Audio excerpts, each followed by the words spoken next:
కరీంనగర్ జిల్లా కేంద్రంలో ఉద్రిక్త పరిస్థితులు నెలకొన్నాయి. ప్రభుత్వ పాఠశాలలో మౌలిక వసతులు కల్పించాలని, ప్రైవేట్ విద్యా సంస్థల్లో అధిక ఫీజులు దోపిడీని అరికట్టాలని డిమాండ్ చేస్తూ ఏబీవీపీ నాయకులు డీఈఓ కార్యాలయం ఎదుట భారీ ఆందోళన చేపట్టారు. డీఈఓ బయటకు వచ్చి సమస్యలపై స్పందించాలంటూ నినాదాలతో కార్యాలయాన్ని ముట్టడించేందుకు యత్నించిన విద్యార్థి నాయకులను పోలీసులు అడ్డుకున్నారు.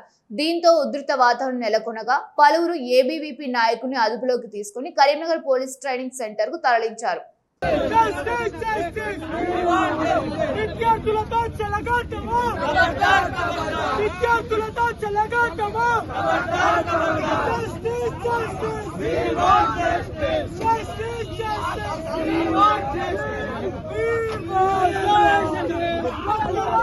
ఈ యొక్క కాంగ్రెస్ ప్రభుత్వానికి ఈ యొక్క పోలీసులు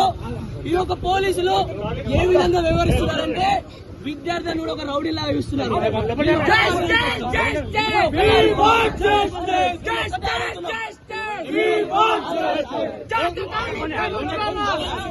మేము ఒక్కటే డిమాండ్ చేస్తున్నాం, ఏవైతే ప్రభుత్వ పాఠశాలలు మూసివేసిరో ఆ ఒక ప్రభుత్వ పాఠశాలని మళ్ళీ యథావిధిగా నడిపేయాలని మేము డిమాండ్ చేస్తా ఉన్నాం.